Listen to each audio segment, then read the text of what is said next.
દોસ્તો, જે ઘરમાં નવા બાળકનો જન્મ થયો હોય એ ઘરમાં રાત્રે આવા સીન ખાસ કરીને જોવા મળતા હોય છે. મારી ઓપીડીમાં મોટા ભાગે માતાનો અને ખાસ કરીને પિતાનો એક પ્રશ્ન હોય છે કે મારું બાળક રાત્રે સૂતું નથી અને દિવસ દરમિયાન ઊંઘતું રહે છે. તો આના ઉકેલ માટે બાળકને સુવડાવતા પહેલા પૂરતું દૂધ તેમજ ખોરાક આપવો જોઈએ. બાળકને દૂધ પીવડાવ્યા બાદ ઓડકાર ન લે ત્યાં સુધી ખંભે રાખીને તેને થાબડવું જોઈએ.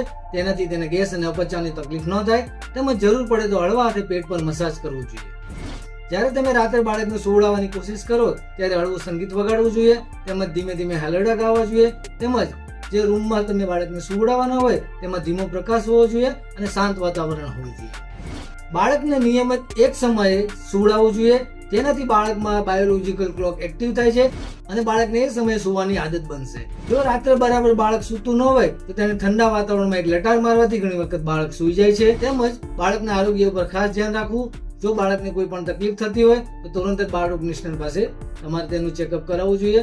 જો તમારું બાળક વારંવાર લાંબા સમય સુધી રાત્રે સૂઈ શકતું ન હોય તેમજ તેનામાં કોઈ તકલીફ દેખાતી હોય તો તમારે બાળક નિષ્ણાતની સલાહ લઈને આગળ વધવું જોઈએ.